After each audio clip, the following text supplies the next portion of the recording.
Okay, so after that was very lovely, wasn't it? So welcome to Sangha Night, to the talk part of the evening. We're in our current series, which is called Sex, Drugs and Sausage Rolls, not rock and roll. Sex, Drugs and Sausage Rolls. So we're looking at Buddhist ethics, and we're looking particularly at how we can apply the sort of traditional teachings of ethics to today's world. So really, we're trying to put forward areas for reflection, areas to think about, kind of food for thought, because ethics is about awareness, about self-awareness, discernment and self-knowledge. So it's not about good or bad. It's not about rules. It's not about commandments. So each week we've been having a talk on one of the precepts. So we've had a talk on loving kindness, we've had generosity, and we've had contentment. And tonight we're going to talk about truthful speech. So the talk is called The Truth, the Whole Truth, and Nothing But the Truth. So tonight I'm going to be asking questions like, what is ethics anyway? What did the Buddha have to say about it? What did the founder of this particular school, Bhante Sangha say? And wasn't that all back in the day, and it's kind of old news anyway? Because in the modern world, we've got a very different kind of communication, haven't we? It's much, much more complex. So questions like, is this even relevant today? Because the Buddha didn't have Instagram and TikTok, and Sangha, when he started the movement in the 60s, there wasn't any internet, there wasn't any mobile phones, so communication, much simpler. So in today's world, how do we manage all that? How do we behave? How do we speak? Does it even matter? And can't we just kind of aim to get through life the best we can? And then it's kind of lights out time. Can't we just do that? Is that not a good plan? So we're going to have a go at looking at all of that tonight. Okay, so I'll start with, what is ethics? And in today's world, why should we bother and why should we care? So a kind of question, isn't the world kind of broken? Is the world doomed? What can we do? Why should we care? How can we care? Is it too late? Is there anything we can do? These kind of questions, big questions. Can't we just get through life the best we can? Be good enough, not cause too much harm, have good politics, inclusive, kind approach to life, do some good, then it's lights out. And isn't that the best we can do? Isn't that a really good plan?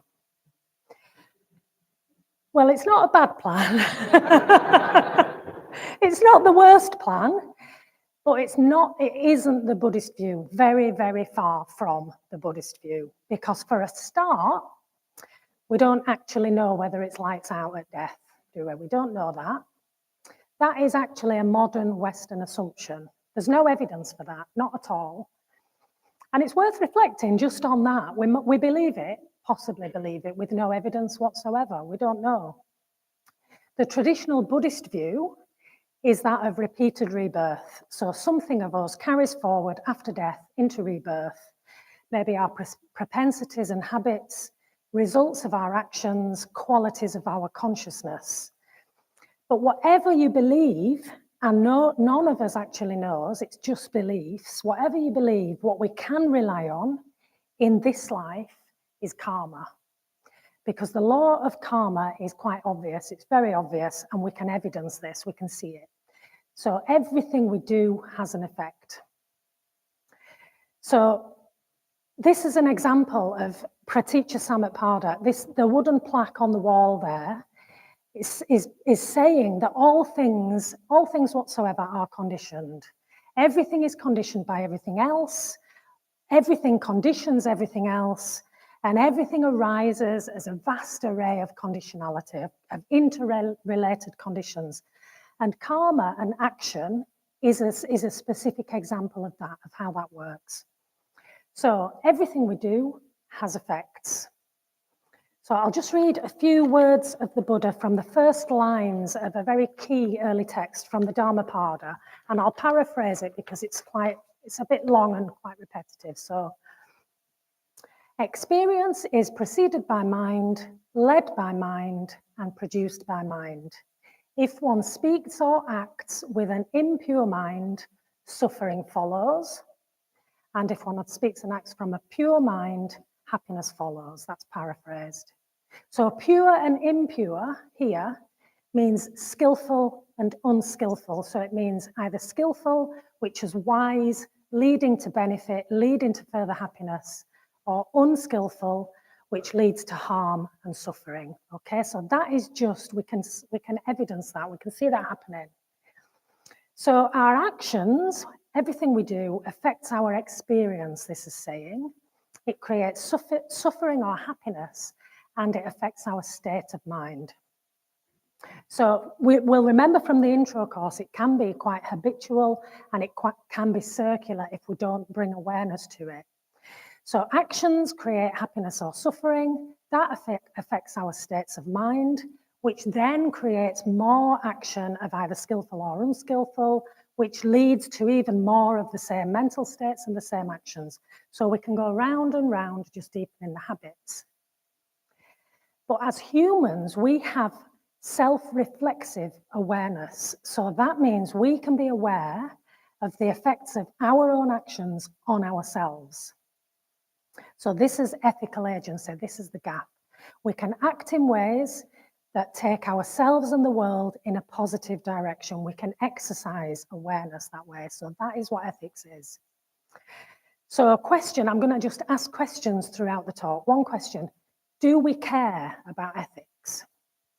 And I would say yes, we care, because we know that unskillful action leads to our own suffering.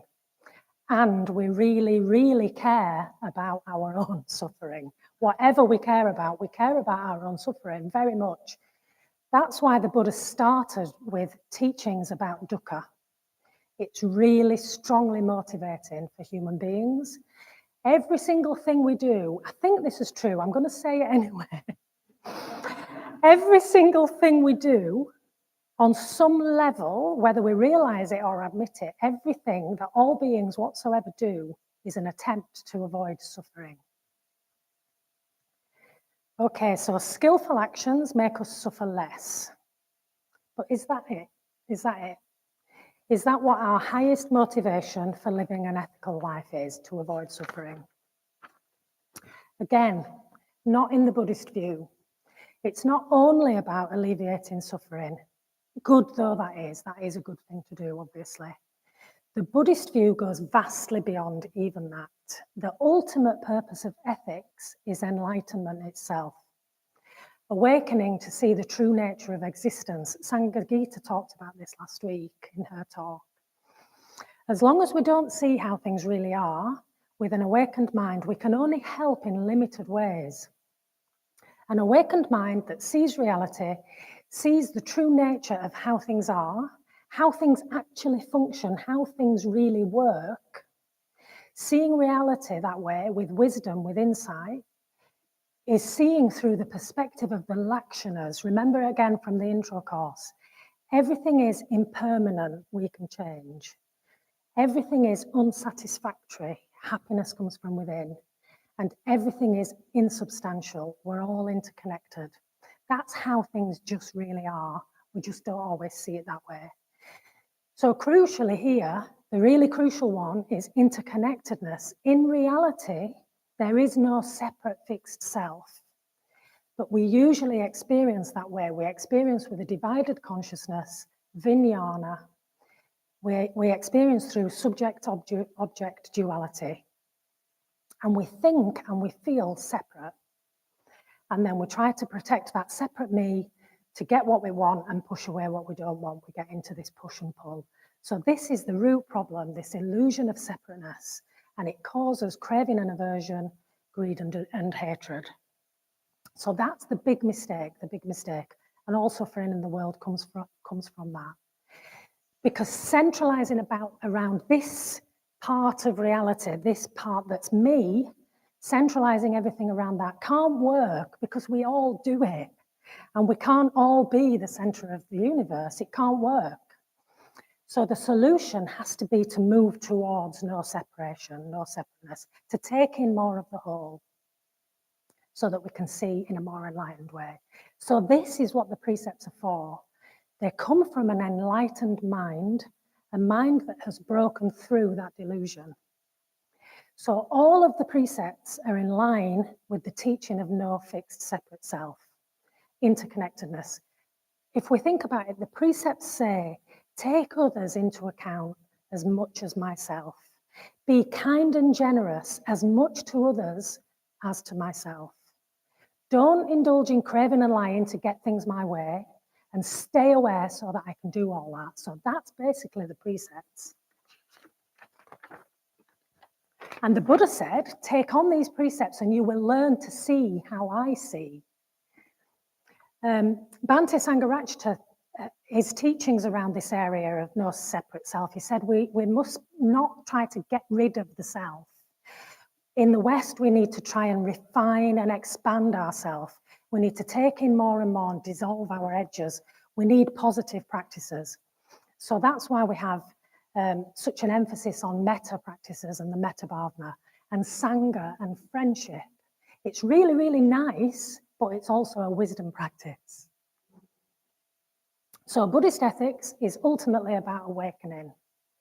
So again, some areas for reflection, see what you think. And there's no right or wrong way to see ourselves and see our practice, but it's really good to look at our motivations because we need to play to our strengths in a spiritual life because it can be tough, can't it? So why do you practice ethics? Do you do it to feel good? So you don't feel guilty? So you don't get into trouble? Because you care about other people? All very, very good reasons. Do you want to learn to honor the experience of other people as much as your own? Do you want to awaken to the true nature of existence? Do you want to awaken so that you can free yourself and all beings from suffering forever? Also very good reasons. Okay, so that's kind of the big picture, isn't it? So how does all this come down to everyday practice, to the fourth precept, truthful speech? So the precept, in its negative form, I undertake the training principle of abstaining from false speech. And in the positive form, with truthful communication, I purify my speech. Truthful communication.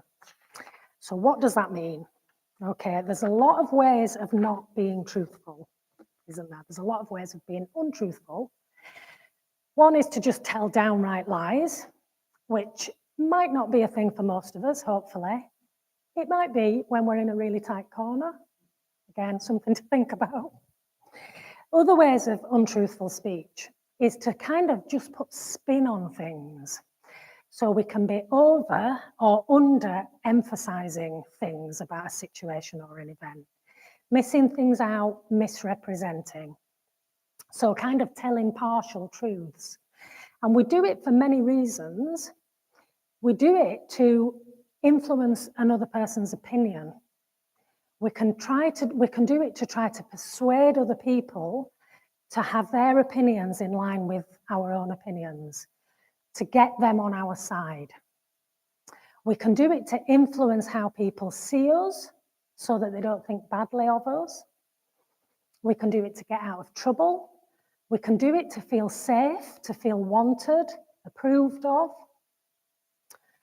All very understandable reasons, but all unskillful in that untruthful speech will at some point lead to suffering. It can lead to confusion. It can lead to misunderstandings between people. It can lead to a loss of trust. It can lead to disconnection. So untruthful speech as well, it can be really, really subtle. It can just be in the timing of what we say.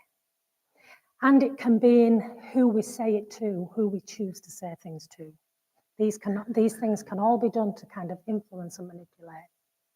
Okay, so to look at ethical skillfulness, we need to really get right down to our underlying motives. We need to know what our intention is. It's not about the action so much. which can be quite nuanced and subtle. It's about our intention, and it needs deep awareness. So we really need to be aware of our intentions. So we can ask ourselves things like, am I speaking to connect and inform and help? Or am I speaking to try and influence? And there's a difference.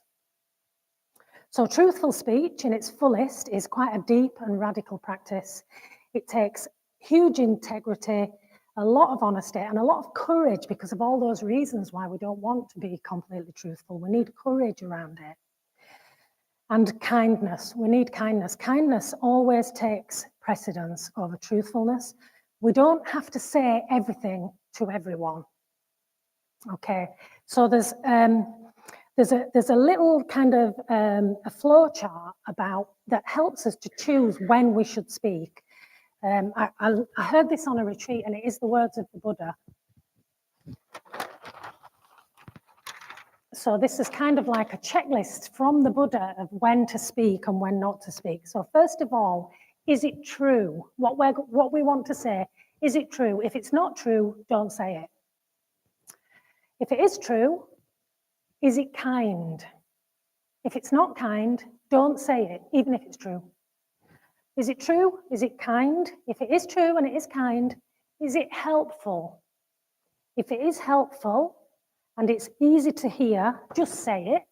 That's fine. If it's going to be difficult to hear, so it might be true, kind, and helpful, but difficult to hear, say it, but choose your timing really carefully. Choose when to say it, choose the right moment. So it's a bit of a flow chart. If it's true, is it kind, is it helpful, is it easy to hear? I just find that really helpful.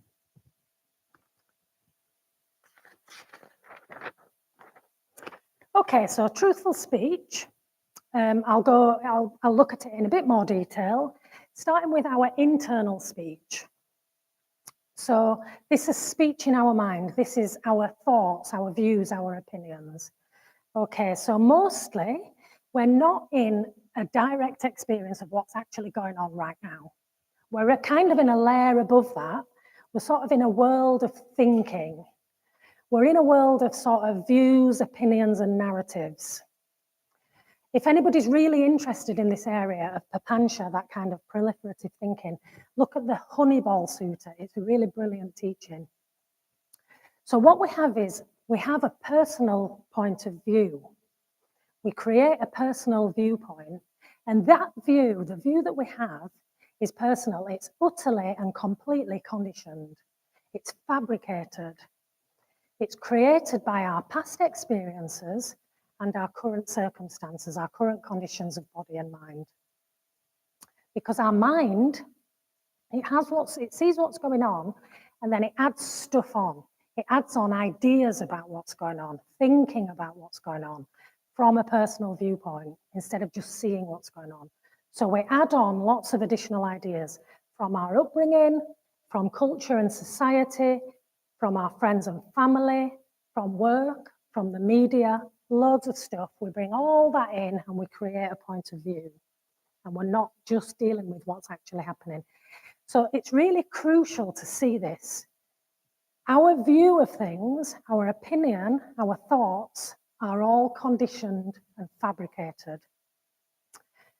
It can be really hard to see, especially when we think it's right.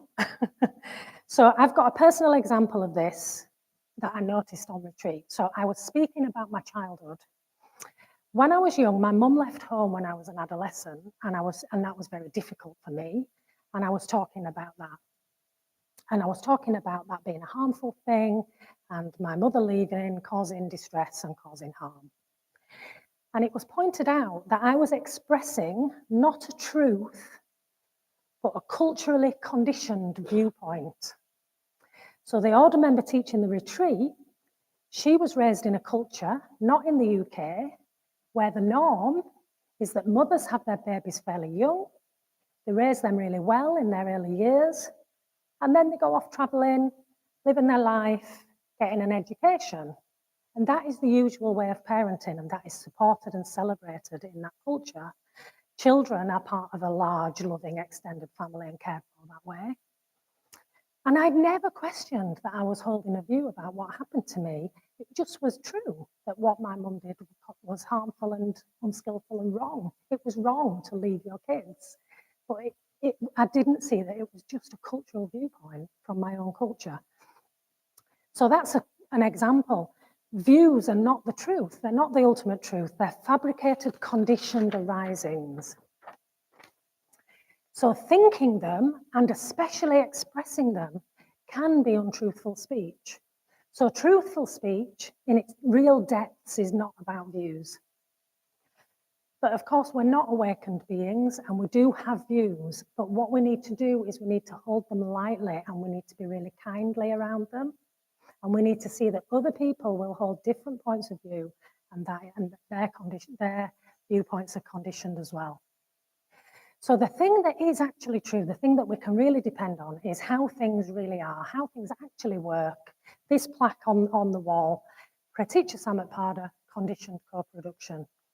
So this is what we'd call right view in Buddhism, seeing things in how they really are in terms of the lakshanas, in terms of those three lakshanas. So right view is not about believing what you're told to believe by your Buddhist friends. It's not even about believing what the Buddha tells you to believe. Right view is simply seeing how things actually are. Everything arises out of conditions. So conditionality, everything arises out of conditions. That means there isn't any right or wrong. There isn't any good or bad. There's nothing to argue or fight or become polarized about. If the conditions are there, the thing will happen. And it can, with practice, bring in compassion for the causing of harm. So if a person is conditioned such a way and they're unable to develop awareness and become an ethical agent, they will act out and they will cause harm. They may be stuck in a state of negative karma. They are suffering and causing suffering. Another personal example, my view, quite a strongly held view, is that I think people really should take other people into account. They should do that. Mostly, I mean me, take me into account. They should care and they should be kind to me. If they don't, I get upset, I get judgmental. How can they treat other people, me, that way? They're bad, they're wrong. But my wiser friends point out it's not realistic. It's not in line with reality. It's a wrong view and it's causing me suffering. It's causing me anger, disappointment, and judgment. Because if the conditions are there for that person, that's what they will do. I need to leave it at that. I can make skillful choices from my side and I can help when I can, but kind of leave it. It's happening. Okay, so a pokey question. Your views and opinions, do you accept that your views are conditioned ideas and not the ultimate truth? Do you accept that there is no good or bad, there is no right or wrong? Even pokier question, do you know what your views are? Sometimes all we're aware of is our emotional responses, sadness, outrage, shock, fear, overwhelm, and not the underlying views that's driving that emotional response. Even pokier question, where do you get your views from? Media, news, politics, your mates, TikTok, Instagram, your upbringing, your culture, your family, your workplace. Where do all these views come from? Okay, so we have our views, and that lies behind all our internal speech. What about how we speak internally about ourselves? And this is important, and we all do it, okay? So self-talk, holding a view about ourselves. So another question, what's your internal self-talk like? What's it like?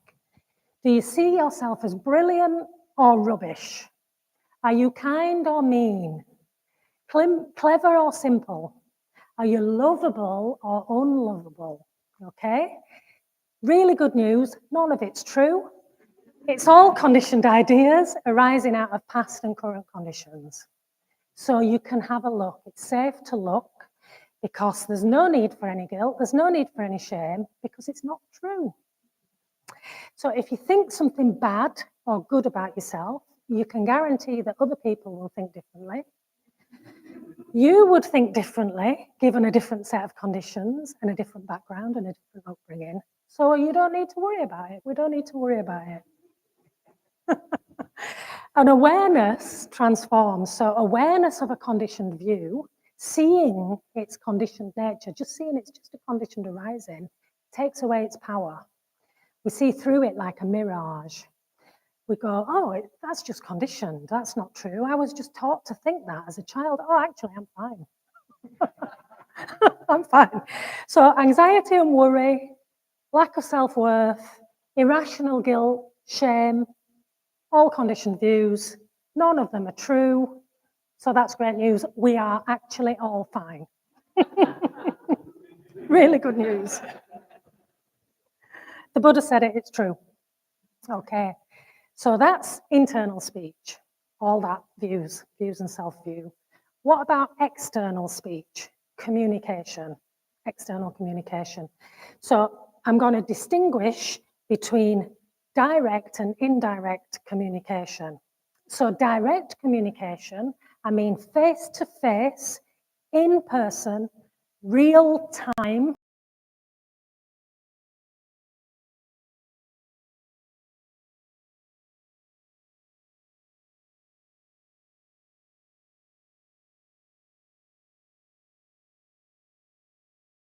Your use, should you limit it? Questions. So all that indirect communication online, very complex, isn't it? So another question, a pokey question, do you think truthful speech matters less online than face-to-face? So if you're posting a story, a reel, an image about yourself, best bits of your day, looking gorgeous, looking happy, is that a lie? Is that the whole truth? Does it matter? What effect does that have on how people relate to you? What effect does that have on how you see yourself? Can you truly and confidently love a false self? Going back to meta, self-meta. If you were meeting face-to-face with a close friend, would you tell them a fuller truth? Would you tell them actually you're a bit stressed and a bit sad? Or just the brilliant bits, just like, oh, fantastic. Why? Why is there a difference? Why do you do that differently if you do? So indirect communication, is it easier to be less truthful? Has it become the norm to just present the good bits, the best bits? And does that matter? What effect does all that have? Okay, so maybe the ideal is direct communication, face-to-face communication, simpler. So with indirect communication, we've only really got our side going on. We've got the content and we've got our reaction to it. It's not mutually responsive. It's not interconnected. Whereas with direct, face-to-face, real-time communication, it's a two-way process. We each engage with each other. We engage body language, we engage intuition, there's emotional connection, there's responsiveness, real-time responsiveness. There's a subtle interplay, it's alive, and it's a process. So direct communication that way, it's more in line with reality, it's more in line with conditioned co-production, it's a direct experience, a direct change in living experience. It's not in this removed world of ideas and views, not so much. So another question, do we spend enough time in face-to-face, real-time, close-up communication? Do we spend enough time doing that? And just to end, within the spiritual community, within a Sangha, direct communication is really, really essential. There's an ancient teaching called the Sangha Vastus that still holds true today, that teaches about how to develop a really strong, effective Sangha, strong, effective friendships in a spiritual community. And what that says is that we need to meet together regularly in large numbers. So I'm just looking out at you guys on Sangha Night and thinking we're doing that, aren't we? We're doing that. Thank you.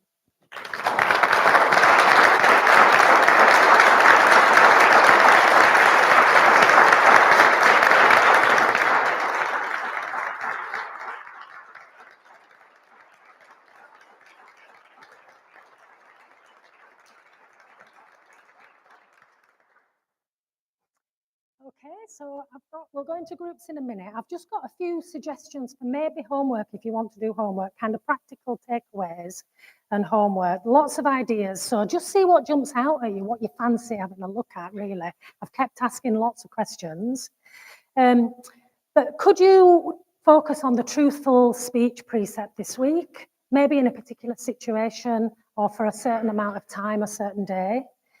Maybe you would want to keep a diary around your speech, around truthful speech and communication. Maybe your use of social media, maybe keep a diary. And maybe could you buddy up with a spiritual friend and discuss how that's going. And also, maybe could you spend some more time in direct rather than indirect communication? Maybe just make more effort to spend time with friends.